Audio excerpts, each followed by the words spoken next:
말씀을 통하여 세상에서 그 모든 유혹을 물리칠 수 있도록 하나님 당신의 말씀으로 우리를 새롭게 하여 주옵소서. 우리를 위하여 대속의 십자가를 지시고 피 흘려 죽어주신 예수 그리스도여, 우리의 모든 허물과 죄악을 다시 한번 밝히시고 씻어주옵소서. 우리가 세상을 살아가는 동안 세상에서의 우리에게 다가오는 모든 세상적인 것들, 주님 부여한 모든 것들 물리칠 수 있는 주의 말씀으로 함께하여 주시고 주의 능력으로 함께하여 주옵소서. 그래서 우리가 이 세상에서 살아가는 동안 하나님께 영광을 드리고 우리를 구속하여 주신 구세주 예수 찬양하며 살아가는 우리 모두가 되게 하여 주옵소서. 우리의 연약함을 돌보시며 우리의 힘들고 어려운 모든 과정 속에서 우리를 이끌어 주시는 성령님, 주께 다시 한번 간구합니다. 아버지여, 우리의 마음을 다스려 주시고 우리의 심령을 이끌어 주시면서 하나님의 뜻에 합당하게 살아가게 하여 주시고 주의 말씀을 주님 기억하며 순종하고 살아가는 우리 모두가 되게 하여 주옵소서. 우리 앞에 여러 가지 시련과 역경과 환난이 있습니다. 세상을 살아가면 많은 문제들이 우리에게 닥쳐오고 있습니다. 주의 그 모든 것들을 주의 말씀으로 이길 수 있도록 우리 안에 새 힘을 부어주시고 새 능력을 더하여 주시기자 하나님의 말씀으로 능히 이겨 나아가는 우리 모두가 되게 하여 주옵소서. 주님, 여러 가지 질병으로 인하여 고통당하는 주의 사랑의 자녀들을 기록하여 주시고 권능의 손길로 저들을 어루만져 주시기자 모든 질병에서 저들을 구원하여 주시고 새롭게 하여 주시기자 건강하고 튼튼한 몸으로 하나님께 영광을 드리고 우리의 이웃들에게 주님 나와 함께 하셔서 나를 이렇게 새롭게 하셨다고 간증할 수 있는 저들 모두가 되게 하여 주시고 주님 어려운 시련을 당하여 영의 몸에서 주님 어찌할 바를 모르고 방황하는 아들도 있어 사랑하는 아들은 주님 어린 아들을 긍휼히 여기시고 불쌍히 여겨주시자 먼저 주의 마음속에 그리스도의 말씀이 주님 새로워지게 하여 주시고 저의 삶, 저의 모든 삶의 변화가 일어나게 하여 주옵소서. 그의 모든 여건들이 주님 풀려지게 하여 주시고 주님 이제는 나와 주님께 영광을 돌리며 주님의 말씀을 순종하며 살아가는 우리 나들이 되게 하여 주옵소서. 오늘도 질병으로 여러 가지 문제로 고통당하는 수많은 주의 자녀들을 기억하여 주시고 주님의 권능의 손길로 저들을 치유하여 주시사 새롭게 하여 주옵소서. 오늘도 우리가 주의 말씀을 들을 때에 이 말씀 우리에게 힘이고 능력이 되게 하여 주시고 우리에게 새롭게 이 세상을 바라볼 수 있는 영안이 열려지게 하여 주옵소서. 예수 그리스도의 이름으로 감사하며 기도하였습니다. 아멘.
있을까 하는도다.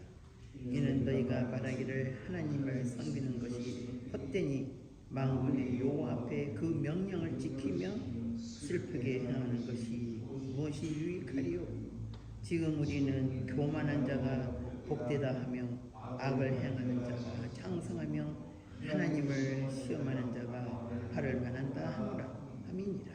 그때에 여호와를 경외하는 자들이 피차에 말하매 여호와께서 그것을 분명히 들으시고 여호와를 경외하는 자와 그 이름을 존중히 생각하는 자를 위하여 여호와 앞에 있는 기념책에 기록하시었느니라. 만군의 여호와가 이르노라. 내가 나의 정한 날에 그들로 나의 특별한 소유를 삼을 것이요 또 사람이 자기를 섬기는 아들을 아낌같이 내가 그들을 아끼리니 그때에 너희가 돌아와서 의인과 악인이며 하나님을 섬기는 자와 섬기지 아니하는 자를 분별하리라.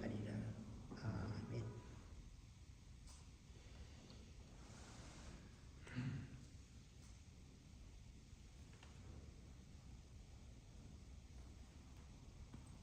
이 말씀을 보니까 13절에 15절에 있는 이 말씀, 경건하게 사는 그런 백성들이 회하는 모습에 회의를 하는 그런 모습에 14절에 보니까 이스라엘 사람들은 하나님을 섬길 때에 하나님께서 지금 내 현실 속에서 보상해 준다. 현세적 현실 속에서 보상해 준다. 그러한 생각을 하고 하나님을 섬기는 사람들이 많았어요.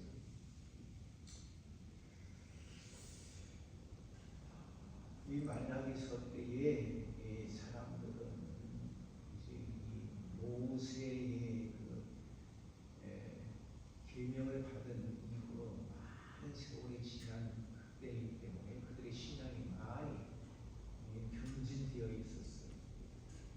그렇게 그들의 신앙이 견진되면서 오늘 내가 하나님을 믿음으로 어떤 축복을 받느냐,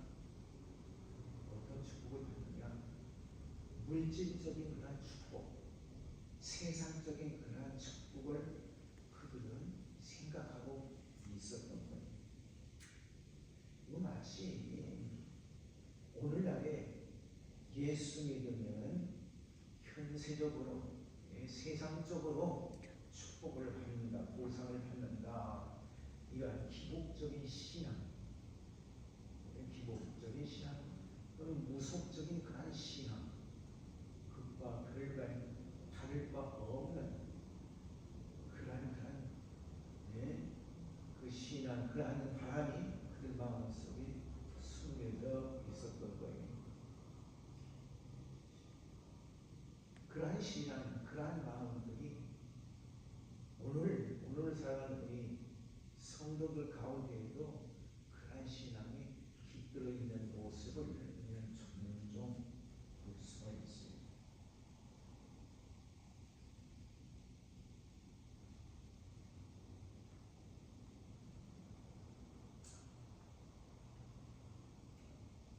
현세적 상황은 그리지 못하다 할지라도 오히려 하나님을 믿고 섬기는 자들보다도 하나님을 모르고 불의한 자들이 더 번성한다, 이렇게 생각하는 거예요. 그들의 삶이 더 형통한 삶을 살고 있다, 이런 생각을 갖고 있어요.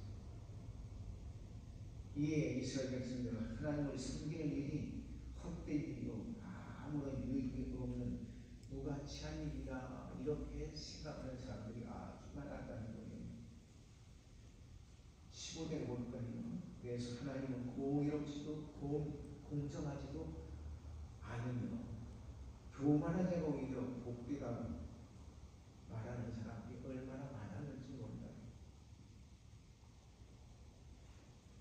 수요이 무지하고 교만하며 완악한 말을 함부로 내뱉음으로써 하나님을 대적하는 그러한 사람들이었어. 이런 당시 이스라엘 백성들이 하나님을 섬기는 목적이 단지 이 땅에서는 눈에 보이는 복이고 손에 잡히는 그 어떤 이익을 위해서 그러한 이익을 얻고자 함에 있었음을 보여주는 그러한 말씀입니다. 이들은 이러한 죄악 가운데 그리고 잘못된 하나님의 대한 그들의 신앙, 잘못된 하나님에 대한 신앙, 하나님을 섬기는 것은 그들의 목적을 달성하기 위한 것이라고 생각한 데서 비롯된 거예요.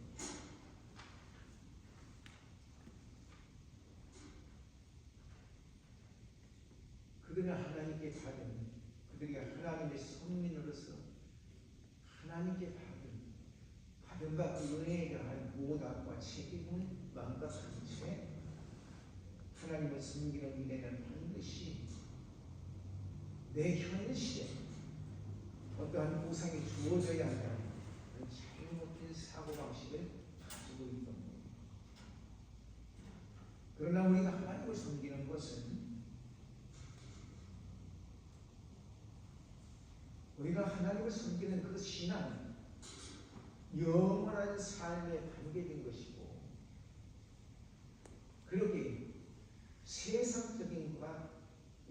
세상적인 보상과 연관시켜서는 안 된다는 거예요. 우리가 하나님을 섬기는 이 신앙은 결코 흥정의 대상이 되어서는 안 된다는 것입니다. 왜냐하면 우리가 하나님을 섬길 때 우리에게는 영생의 축복을 보장받는 그러한 것입니다. 영생에 대한 축복을 받는 거예요. 그러기에 성도들이 하나님께 드릴 수 있는 그것은 무엇이냐? 그것은 우리가 하나님을 사랑한다고 하는 우리 애정을 표하는 거예요. 그리고 우리의 감사를 표하는 거예요. 우리가 하나님께 무엇인가 드린다고 하는 것은 하나님에 대한 우리의 애정이고 우리의 감사의 표현입니다. 우리는 그것을 분명히 알아야 합니다. 16절에 18절의 말씀을 보니까 의인과 악인의 그 최종 분리에 대한 예언의 말씀이 거기에 나타나 있어요. 저의 심판당에 있을 기념층에 의한 의인과 악인은 영원히 분리하게 된다는 그런 말씀입니다. 16절의 말씀이 앞서 15절까지 말씀한 바와 같이 완악한 말로 하나님을 대적하는 자와 대적에는 하나님을 경외하는 자들의 이름이 하나님의 책에, 기념책에 기록된다고 하는 그런 말씀입니다. 그래서 17절 18절에 보니까 여호와의 날이 의인과 악인은 영원히 구별되어진다 이 말입니다. 하나님의 기념책에 기록된 의인은 당신의 특별한 소유로 삼으시고 그들에게 은혜를 베풀어 주신다. 그런 말씀입니다. 그러므로 우리는 우리에게 어떠한 시련과 역경이 온다 할지라도 아픔이 있다 할지라도 그것을 이기며 주님 앞에 우리의 사랑, 우리의 감사가 늘 언제나 있어야 될 줄로 믿습니다. 두 번째 말씀은 골로새서 1장 13절에서 20절에 있는 말씀. 골로새서 신약성경 324쪽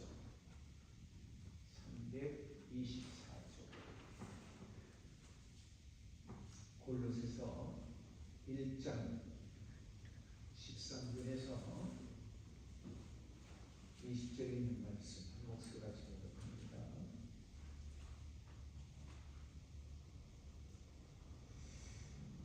그가 우리를 흑암의 권세에서 건져내사 그의 사랑의 아들의 나라로 옮기셨으니 그 아들 안에서 우리가 구속 제 사함을 얻었도다. 그는 보이지 아니하시는 하나님의 형상이요 모든 창조물보다 먼저 나신 자니 만물이 그에게 창조되되 하늘과 땅에서 보이는 것들과 보이지 않는 것들과 혹은 보좌들이나 주관들이나 정사들이나 권세들이나 만물이 다 그로 말미암고 그를 위하여 창조되었고 또한 그가 만물보다 먼저 계시고 만물이 그 안에 함께 섰느니라. 그는 몸인 교회의 머리라.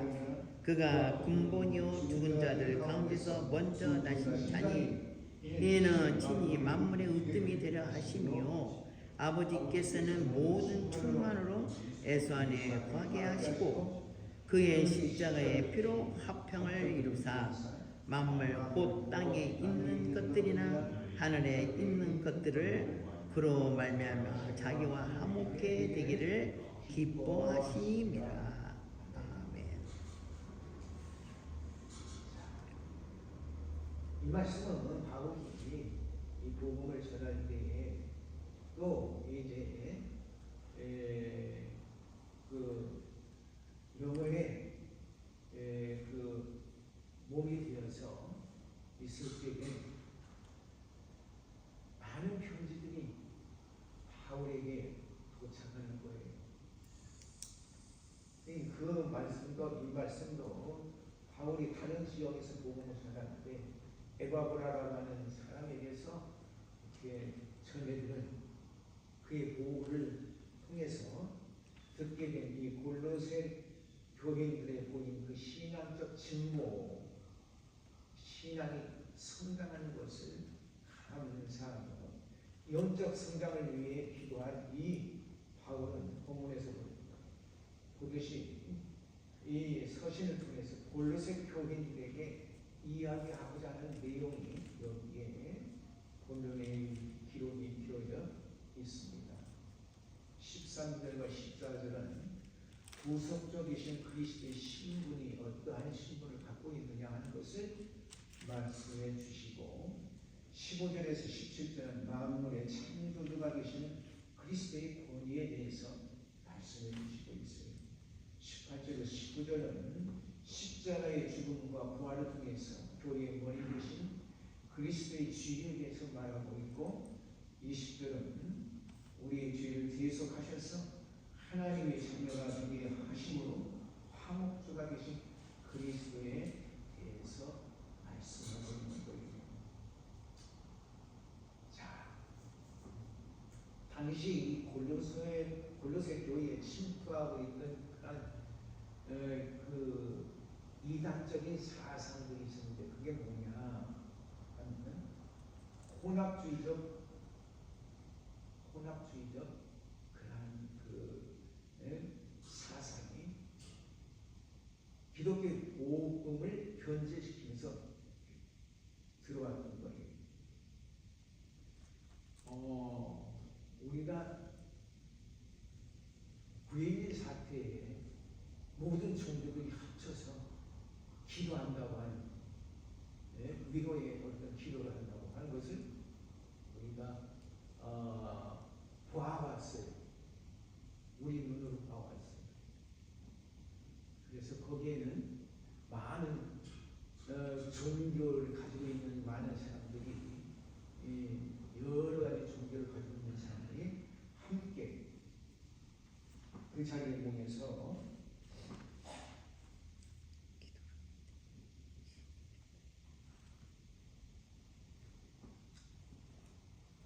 기도를 하는데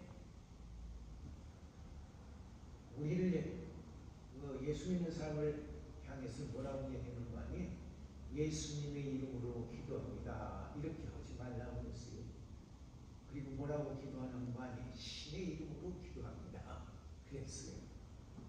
모든 종교인들이 그렇게 거기서 합의를 하고 그래서 제단 위에서 그 강단 위에서 그렇게 기도합니다.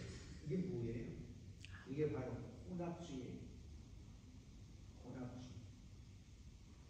이번에 WCC에서 NCC에서 한국에서 무당들도 불리교도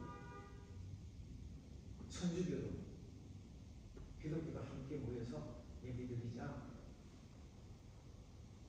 그래서 그런 모임들이 있었다고. 뭐예요 이게? 혼합주의.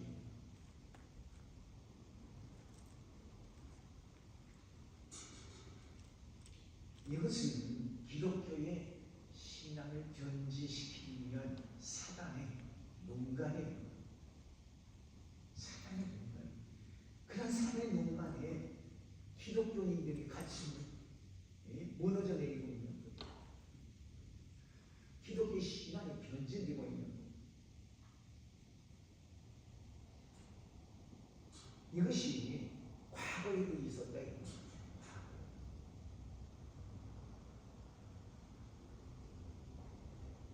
초대교회 신앙을 갖다가 흔들어 놓는 그러한 것들이 있었다.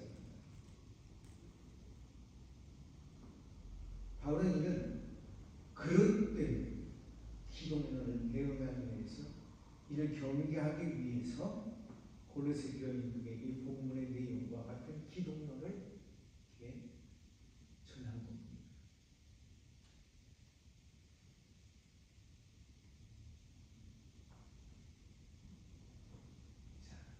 골로새 교회에 침투한 이 이단의 정체는 무엇이냐? 이것은 유대교적 요소를 가지고 들어왔어요. 그래서 그들은 뭐라고 그래요? 할례를 받지 아니하면 구원을 받을 수가 없다.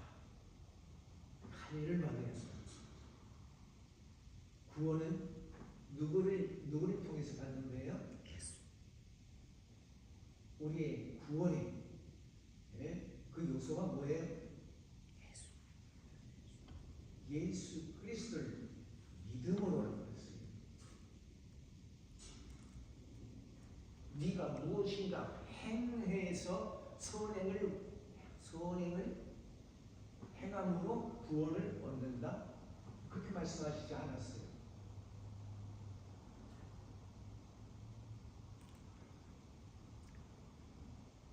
우리가 가톨릭에 대해서 얘기할 때 그 가톨릭이 이단적인 사상이 뭐냐?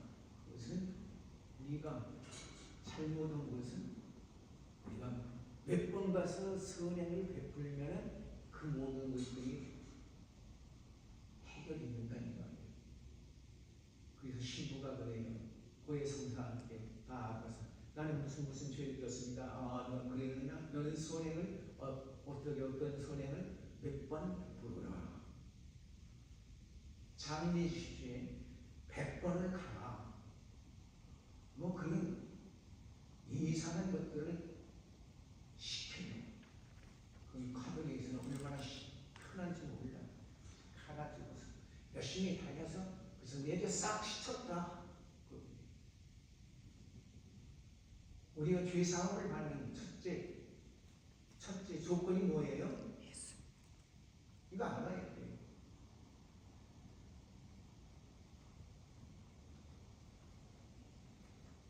요한복음 3장 16절에 뭐라고 되어 있어요? 우리가 다 아는 말씀이에요. 하나님이 세상을 어떻게 해요? 독생자를 주시기까지 사랑하셨다. 그러므로 누구든지 저를 믿으면 구원을 받는다.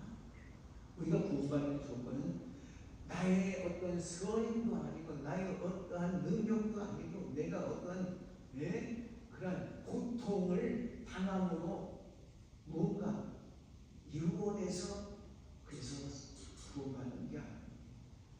우리가 구원받는 건 참 간단해요. 정말 간단해요. 다른 것이 없어요.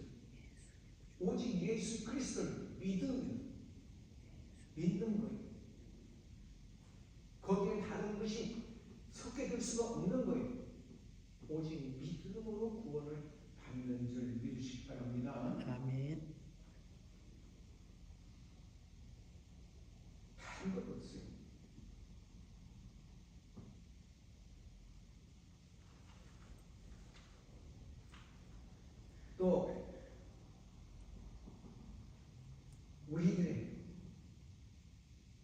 신앙을 갖다가 유혹하기 위해서 이단의 정체가 들어오는데 어떤 거냐? 천사 숭배, 천사를 숭배하는 그러한 요소들이 있어요. 그런 신앙들이 있어요. 내가 얼만큼 경건하게 금욕주의로 살았느냐? 내 어떤 그 금욕주의적 삶, 이것이 구원받는가 하네요. 헬라의 그 헬라 철학의 영향을 받아서 그때 영지주의적 모순을 가지고 두는 것들이 있었어요.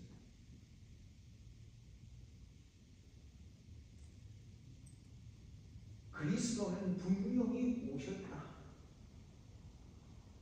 분명히 오셨다. 근데 그는 신은 아니다. 아마 반신좀 될 거야. 이런 사상들. 예수 그리스도의 온전한 하나님이심을 부인하는 것. 이것들이 다 이단 사상인 거예요. 잘못된 것. 특히나 가톨릭에서 보면 성인 숭배도 있습니다. 그래서 성인들 갖다 막 이렇게 해놓고 나는 어느 성인을 섬겨. 그 앞에 가서 믿음의 대상이 됐어. 그 어떠한 성인도 우리를 구원해 줄 수는 없는 거예요. 오직 예수 그리스도. 이번에 바른 카톨릭에서 바른 거 하나 발표됐더라고요. 성모 마리아는 하나님이 아니다. 그는 신앙의 대상이 아니다. 그것을 이번에 발표를 했어요. 그동안 섬겨왔던 그들의 잘못이 잘못됐다는 것이 이번에 한번 드러나는 거예요.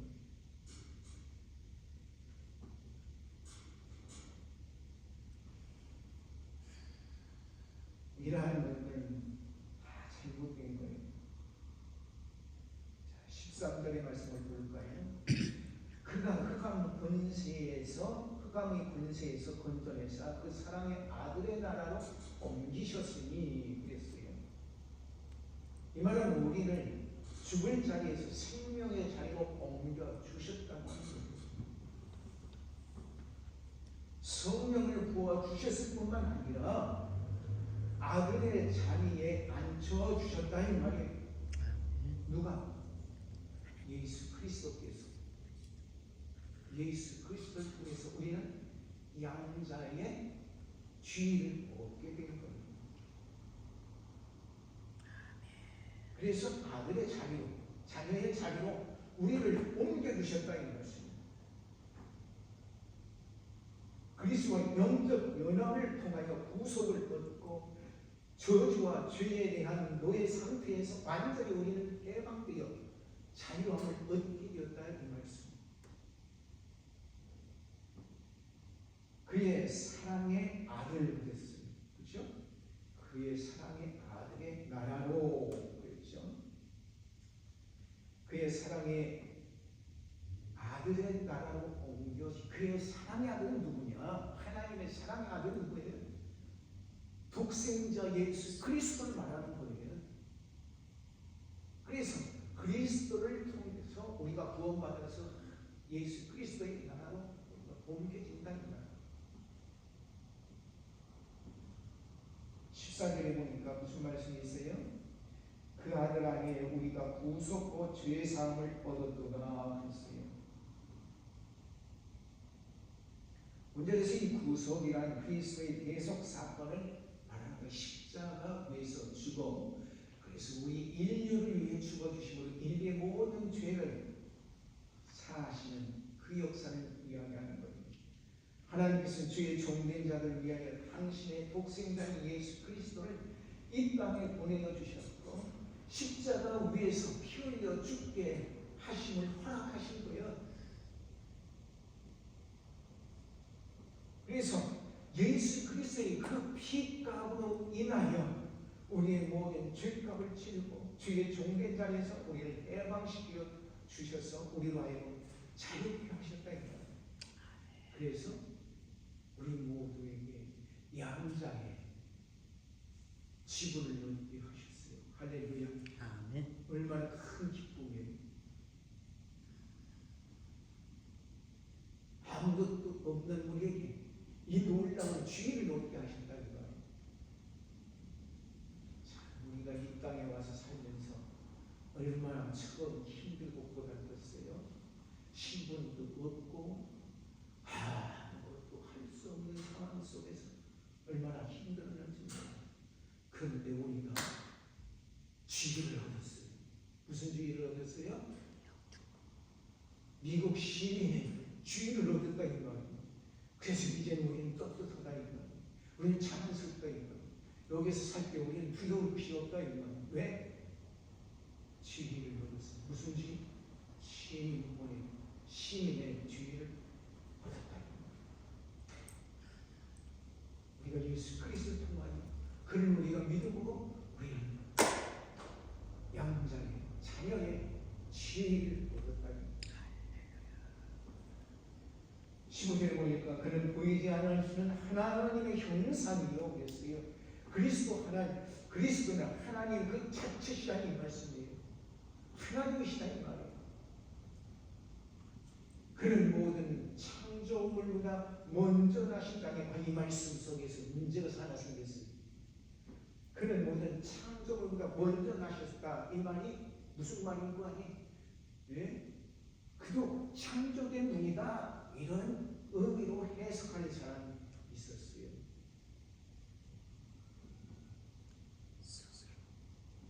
주후 주님 나신 이후 그게 서기예요. 서기. 우리가 한국에서 말 때 서기. 예.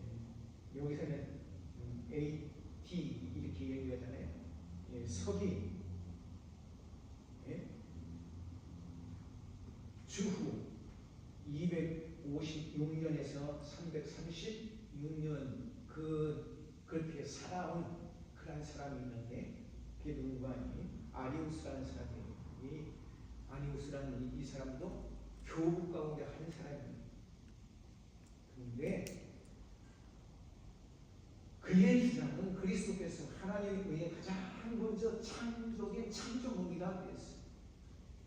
그걸 그렇게 주장했어요. 그리고 나온 게 뭐예요?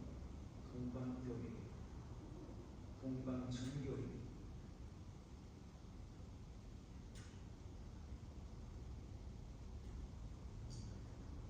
아리우스는 이 주장, 먼저 나시라는 이 말에 그냥 콱 꽂혀가지고 그래서 그런 창조물이다. 하나님의 창조물이다. 이렇게 얘기했어요.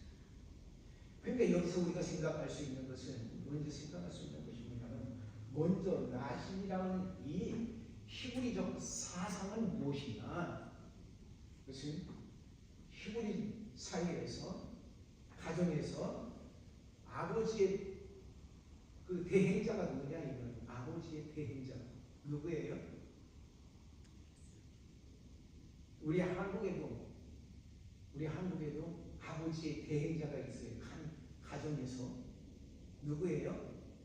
장자예요. 장자.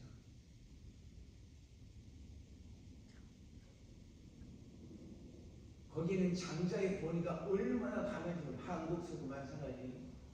한국 조선시대에 가부장적 그런 사고가 가득하게 채워져 있을 그때 당시에 어머니와 큰 아들이 어떻게 결정하냐에 따라서 아버지가 안 계실 때는 큰 아들이 결정하는 데에 따라서 가게 되는 거예요. 이 히브리적 사상에도 이 관념에도 창자에 대한 그런 개념에 의해서 아버지의 대행자로서 상속자로서 이 창자의 개념인 메시아적 그 사상이 그런 호칭이 이렇게 결합되어 있는 거예요. 먼저 나시는 그 나시이라고 하는 이 말은 창조의 순서가 아니라 하나님의 상속자로서 그 말이에요. 하나님의 상속자로서 모든 만물을 주관하시는 주권자이자 그런 말씀이에요. 16절에 보니까 만물이 그에게 창조되게 그래서 그리스도가 만물의 창조의 방편일 뿐만 아니라 그는 창조의 주권자이시고 그리고 모든 창조물의 주관자시다. 그렇게 그 어느 것도 그리스도 안에서 창조되지 아니한 것이 없어요.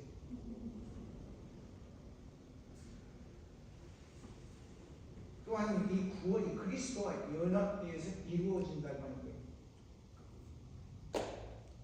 하늘과 땅에 보이는 모든 것들과 보이지 않는 것들을 그랬죠. 거기 말씀해 보니까 보이는 것들은 뭐예요? 우리의 육안으로 보이는 것들을 이야기합니다. 보이지 않는 것은 뭐예요? 보이지 않는 것은 모든 영들과 영적 세계를 의미하는 거예요. 혹은 보호자들이나 주관들이나 정사들이나 권세들이나 여기에 나타난 이 명칭들은 성경에서는 선한 천사나 악한 천사나 구분하지 않아요. 일반적 의미에서 천사들을 지칭하는 거예요. 선한 천사라 할지라도 그리스도 안에서 소유된 이 풍족함에 그가 덧붙일 것이 없었고, 악한 천사라 할지라도 그리스도 안에 있는 성도들 분리해낼 수가 없다 이 말이에요. 17절의 말씀, 또한 그가 만물보다 먼저 계시고, 이 말은 그리스도께서 세상에 있기 전에, 그리스도께서 모든 세상이 있기 전에, 즉 영원 전부터 선재해 계셨다 이 말이에요. 하나님과 함께 계셨다 그 말씀. 만물이 그 안에 함께 섰느니라 그랬죠. 그리스도의 이 초월적인 선재로 말미암아 만물이 통일되고 보존된다고 하는 것을 말씀하는 거예요. 18절에 보니까 그는 몸인 교회의 머리라 그랬어요. 몸인 교회의 머리라. 바울은 그리스도께서 만유의 근본이심을 밝힌 다음에 그리스도께서 교회의 머리이심을 말씀하고 있는 거예요. 그리스도께서 교회의 머리이신 그 이유는 그리스도가 교회의 인도자요 주제자시요 이끌어가시는 분이시기 때문입니다. 그러기에 그리스도는 모든 신자를 대표하고, 그리고 교회를 교회를 조성시키신 근본이, 그리고 교회가 받는 모든 축복의 원천이시다. 우리 교회가 하나님께로 받는 그 모든 축복의 원천은 어디냐? 그리스도다. 그런 말씀. 죽은 자들 가운데서 먼저 나신 자니 예수님. 이는 친히 만물의 으뜸이 되려 하시며, 그리스도는 어떤 분이냐? 생명의 근원이셔요. 죽음을 단번에 정복하시고 다시 살아나신, 부활하신 천 열매가 되신 분이에요. 그런 죽음에서 부활하시고 하나님의 아들 되심을 당당하게 보여주셨다 이 말이에요. 네? 하나님의 아들이라는 것을 보여주신 거예요. 그리고 영원한 생명을 우리 성도들에게 소망으로 주신 분이에요. 19절 말씀, 아버지께서 모든 충만으로 예수 안에 거하게 하시고, 한글 기억에는 나타나지 않으면 그런 말씀, 왜냐하고 하는 그런 말씀이 거기에 왜냐하면 왜냐하면 이라는 말씀이 거기에 빠져 있어요. 그리스도께서 만물의 으뜸이 되신 이유를 설명하고 있는 거예요. 그런데 헬라어 원문에는 또한 아버지께라고 하는 이 말씀이 빠져 있어요. 근데 우리 한글 그 번역이 더 바르게 그 번역된 것 같아요. 다음 구절에서 이렇게 볼 수가 있는 기뻐하시라는 이 말과 연계시켜 볼 때 하나님이 기뻐하시는 그러한 분이라고 하는 것을 그렇게 기뻐하시게 한 역사라고 하는 것을 우리가 볼 때 아버지께라는 말이 그 후에 나오는 것이 맞다. 헬라에 빠진 그런 아버지께라고 하는 말씀이 들어가는 게 맞다. 그런 거예요. 자, 20절에 보니까 그의 십자가의 피로 화평을 이루사 됐죠? 그의 십자가의 피로 화평을 이루사. 본절에서 그리스도께서 만물의 중보자이심을 말하고 있는 거예요. 만물의 중보자이심. 하나님은 천지 만물을 창조하시고 그리고 인간을 만들어서 하나님과 만물 사이에 고이 인간이 하나님과 만물 사이의 중보자 역할을 할 수 있도록 그렇게 우리에게 사명을 주셨다 이 말씀입니다. 그런데 인간이 만물을 다스려서 하나님의 뜻대로 이렇게 되어지게 살아야 하는데 그만 인간이 이 만물에 의해서 지배를 받게 되었어요. 그게 뭐예요? 창세기 3장에 나가보니까 뭐가 나와요? 아담과 이브를 유혹하는 뱀의 유혹이 나와요. 그래서 인간은 자기의 죄를 잃어버린 거예요. 자기의 죄를 중보자의 죄를 잃어버린 거예요.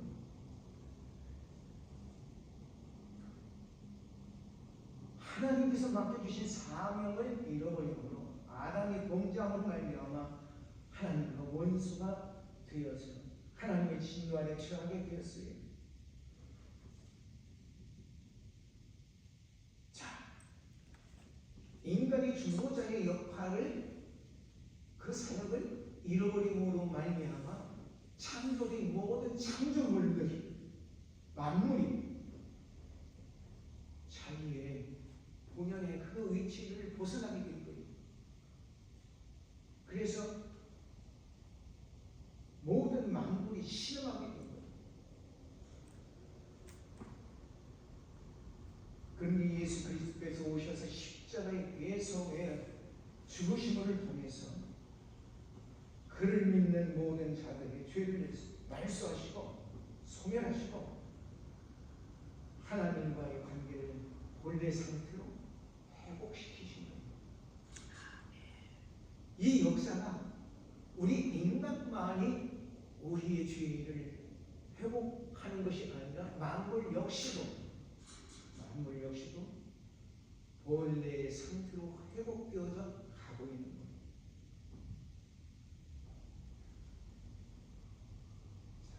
그 다음 구절을 계속해서 볼까요? 만물고 땅에 있는 것들이나 하늘에 있는 것들을 그로 말미암아 자기와 화목게 되기를 기뻐하시니라. 하나님께서는 처음 만물을 창조하실 때 그 아름답고 조화로운 상태로 회복되는 것을 진정 기뻐하셨다 그 말씀입니다. 아버지께서 기뻐하신다. 아까 얘기한 그 아버지께서만 왜 빠졌냐 이렇게 해서 보니까 아버지께로 올라가는 해석이 더 우리들의 하나님의 뜻에 합당하지 않을까 이렇게 생각이 되십니다. 주님의 말씀입니다. 누가복음 23장 27절에서 43절에 있는 말씀. 누가복음 23장 27절에서 43절. 한국서가 좀 더 보세요. 후 백성과 매 그를 위하여 가슴을 치며 슬피 우는 여자의 큰 무리가 따라오는지라. 예수께서 돌이켜 그들을 향하여 가라사대 예루살렘의 딸들아 나를 위하여 울지 말고 너희와 너희 자녀를 위하여 울라. 보라 날이 이르면 사람이 말하기를 수태 못하는 이와 해산하지 못한 배와 먹이지 못한 저지 복이 있다 하리라. 그때의 사람이 산들을 대하여 우리 위에 무너지라 하며 작은 산들을 대하여 우리를 덮으라 하리라. 푸른 나무에도 이같이 하거든 마른 나무에는 어떻게 되려 하시니라. 또 다른 두 행악자도 사형을 받게 되어 에스와 함께 끌려가니라. 해골이라 하는 곳에 이르러 거기서 에스를 십자가에 못 박고 두 행악자도 그렇게 하니 하나는 우편에 하나는 좌편에 있더라. 예수께서 가세되 아버지여 저희를 사여 주옵소서 자기의 하는 것을 알지 못함이니이다 하시더라. 저희가 그의 옷을 나누어 제비 뽑을 때에 백성은 서서 구경하며 간원들은 비웃어 가로되 저가 남을 구원하였으니 만일 하나님의 택하신 자 그리스도여든 자기도 구원할지어다 하고 군병들도 희롱하면서 나와 신 포도주를 주며 가로되 네가 만일 유대인의 왕이거든 네가 날 구원하라 하더라. 그의 예의는 유대인의 왕이라 쓴 패가 있더라.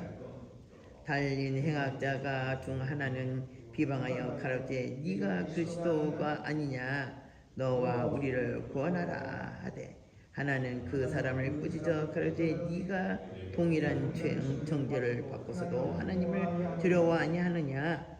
우리는 우리의 행한 일에 상당한 보응을 받는 것이니 이에 당연하거니와 이 사람이 행한 것은 옳지 않은 것이 없느니라 하고 가로되 수여 당신의 나라에 임하실 때에 나를 생각하소서 하니 예수께서 이르시되 내가 진실로 네게 이르노니 오늘 네가 나와 함께 낙원에 있으리라 하시니라. 아멘. 27절에 31절의 말씀은 이 길은 십자가의 길이라고 볼 수 있어요. 25절에서 빌라도에 그 사형 온도가 내려지죠. 십자가형이었어요. 십자가형이라는 것은 아주 극형을 받는 사람들이 극한 그러한 죄악을 저지른 사람들이 받는 그러한 형이에요. 예수님이 무슨 일을 하지요? 사람들의 재물을 빼앗았던가요? 무슨 일을 했어요? 병자들을 가서 너 빨리 죽어라 그러셨던가요? 나사를 향해서 너 잘 죽었구나 그러셨던가요? 아니잖아요.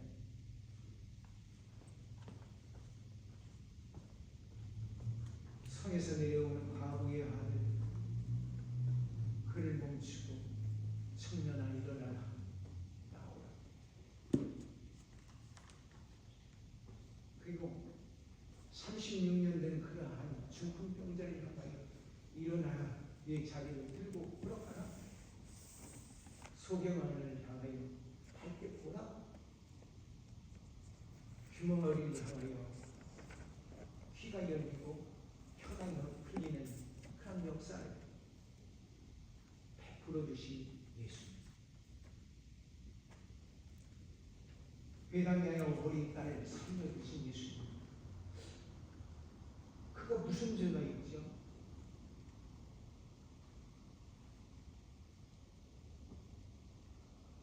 근데 유대인의 제사장들, 서기관, 바리새인들은 예수를 죽이라 발악을 하고 모든 사람들을 동원해서 백성들을 동원해서 그렇게 얘기합니다. 빌라도가 뭐라 했어요? 내가 저 사람에게서 죄를 찾지 못했다고 했습니다. 그러나 유대인들의 이 반란이 두려워서 예수를 십자가형으로 처형하게 했습니다.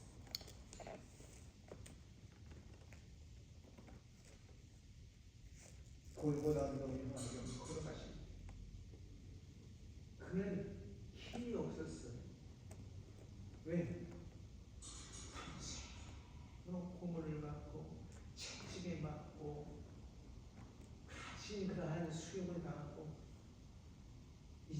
죽을 사람이니까 시커트들이 패고 그냥 마음껏 자기들 마음껏 그 몸을 갖다가 학대했던 거예요.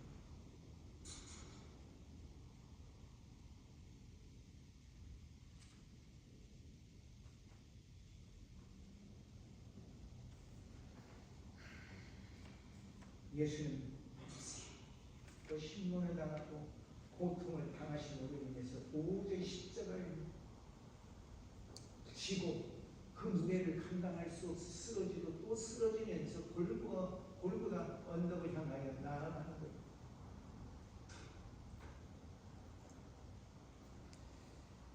하나님의 아들이신 메시아가 아무런 힘을 드러낼 수가 없는 거예요. 그래 인간 그 자체로서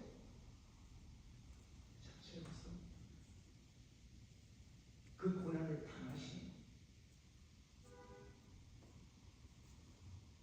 창세기에 나와 보니까 아버지 아브라함과 아들 이삭이 하나님이 지정하신 그 산에서 단을 쌓고 그리고 그 아들 이삭을 잡아먹고 단 위에 올려놓고 칼을 들어서 이삭이 힘이 없어서 가만히 제패서 그러는 거예요.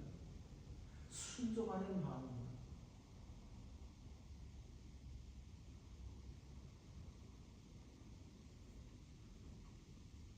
예수는 하나님께 순종하는 마음. 내가 이렇게 함으로써 인류의 모든 죄를 대속할 수 있다고 하는 사명감, 그 모든 것들을 짊어지게 하신 거예요. 얼마나 고통스러운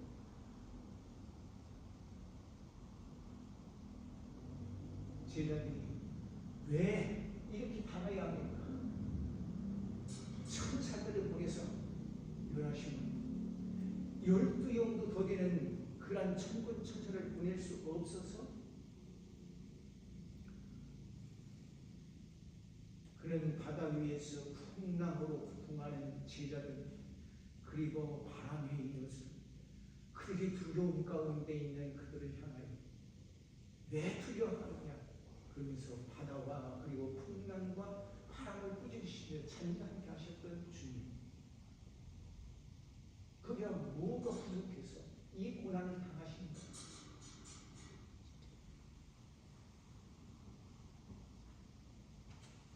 나사렛의 무덤문을 열으시고 그 무덤에서 나오노라 말씀하시던 그 주님,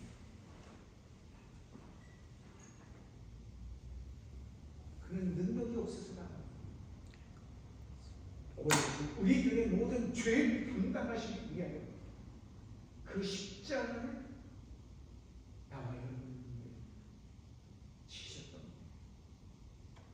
오고 오는 모든 세계 인류의 모든 죄악을 감당하시기 위하여 그는 그 십자가를 지셨던 거예요. 우리를 살리기 위하여 대신 그 십자가를 주신 거예요.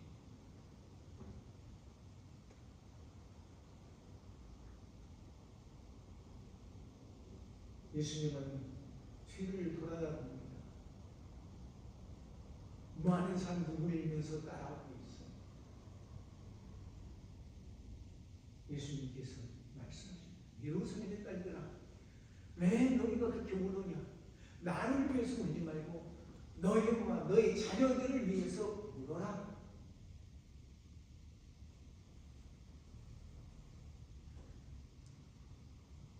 왜 울어야 하냐? 너희가 있는 이 예루살렘이 멸망을 할 것이다.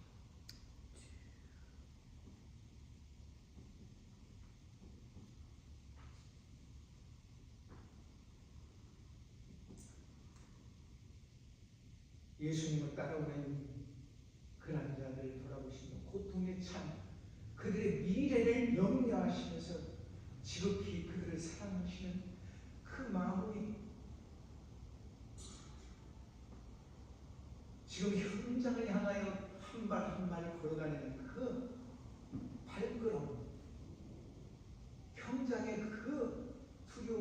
저들이 당할 그 고통이 그리스도의 마음을 더 아프게 했습니다. 31절에 푸른 나무와 마른 나무의 교동이 있어요. 푸른 나무는 무죄한 자를 가리키는 거예요. 그는 생명력이 있는 나무를 가리키는 거예요. 의인을 가리키는 말이에요. 마른 나무는 생명력이 없어요. 불에 금방 사라져 버리는 거예요. 그래서 이 사회에서는, 그 사회에서는 마른 나무는 죄를 가리키고 푸른 나무는 의인을 가리키는 말이에요. 그런데 푸른 나무도 이렇게 고통을 당하면서 죽을 때 마른 나무 같은 너희들은 어떻게 했느냐.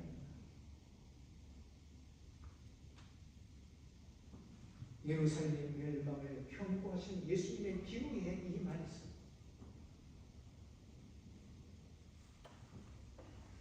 32절에서 43절에 이 말씀은 십자가에 달리신 예수님에 대한 기록을 말합니다. 예수님께서 두 행악자와 함께 십자가에 달리셨어요. 공교롭게도 예수님은 가운데, 두 행악자는 좌우에 십자가에 달렸어요.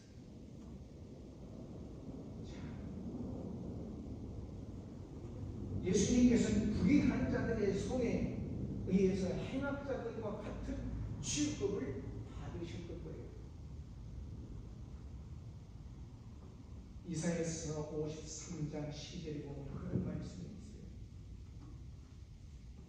이러므로 내가 그 존귀한 자와 함께 분깃을 얹게 하며 강한 자와 함께 탈취한 것을 나누게 하니 이는 그가 자기 영혼을 버려 사망에 이르게 하며 범죄자 중 하나로 헤아림을 입었습니다. 그러나 실상 그가 많은 사람의 죄를 지고 많은 사람의 죄를 진 범죄자를 위하여 기도하시는 예수님은 자기를 십자가에 못 박고 그를 향하여 조롱하는 저들을 향하여 저주하지 않으셨어요. 그들을 위하여 기도하셨어요. 아버지, 저들이 알지 못하고 이러 저들을 용서하여 주옵소서.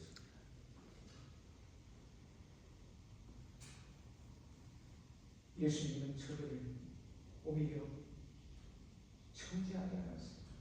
저들의 짓는 그 죄악,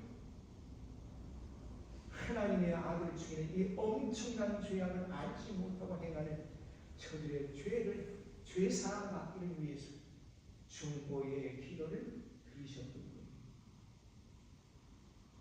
그런데 그들은 어땠습니까? 네가 하나님의 아들이라 묻지 않았어? 그 십자가에서 내려와, 어서 내려오라고. 네가 하나님의 아들인 거 보여줘. 조롱했어요.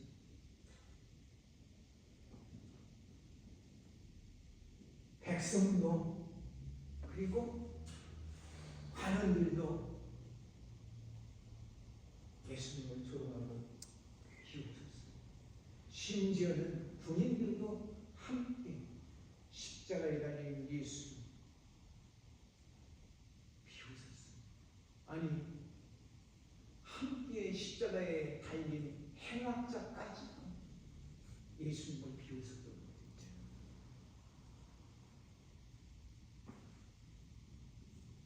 이러한 십자가상의 조롱이 다윗을 통하여 우리에게 말씀해 주고 있습니다.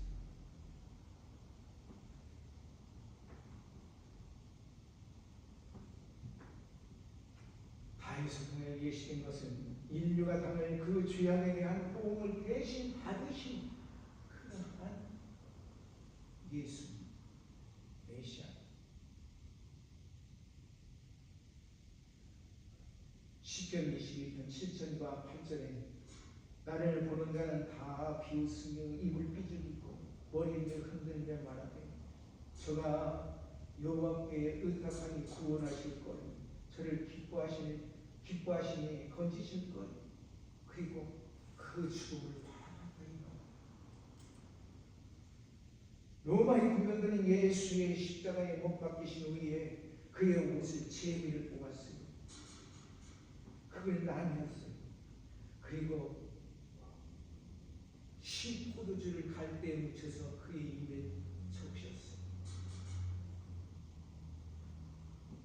이 말씀이 시편 69편 21절과 22편 18절에 그 내용이 성취되었습니다. 시편 69편 21절에 이렇게 말씀하고 있어요. 저희가 쓸개를 나의 식물로 주며 가날 때에 초를 마시고 싸우니 시편 22편 18절에 내 겉옷을 나누며 속옷을 제비고 한다.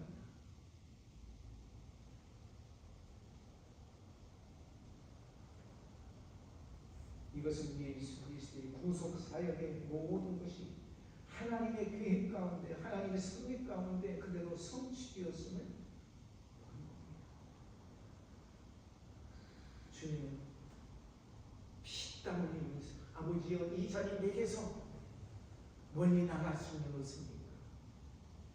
내가 이 잔을 안 마시면 안 됩니까? 피땀 흘려 기도하시면서 마지막에 뭐라고 하셨어요? 아버지 그러나 내 뜻대로 마옵시고 아버지의 뜻대로 하옵소서.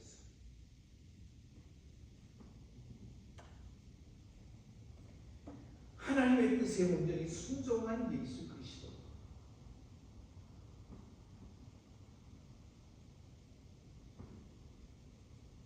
하나님을 믿는다고 하면서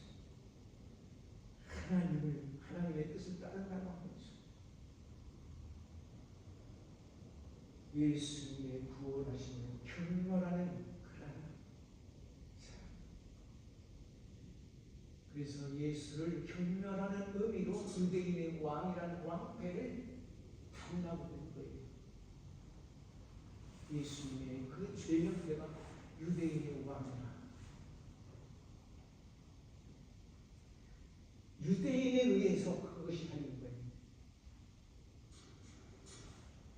그러나 불의한 자들의 소리에 예수님께서 메시아라는 것이 선포된 것입니다.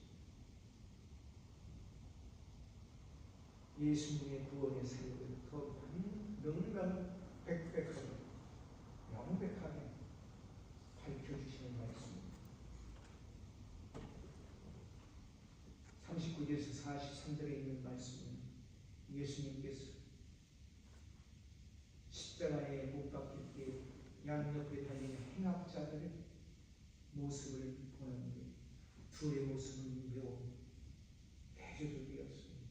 한 행악자는 예수를 조롱해서 그래서 비웃었고 다른 한 강도는 행악자는 그를 책망하면서 예수께 구원을 전했습니다. 한 강도는 이제 자기가 구원을 받을 수 있는 절호의 찬스가 자기 앞에 있는데 그는 그것을 버렸어요. 그러나 한 강도는 그 기회를 든든히 붙잡았다. 예수여, 당신의 세계에 임하실 때 나를 기억하소서. 나를 구원해 주소서.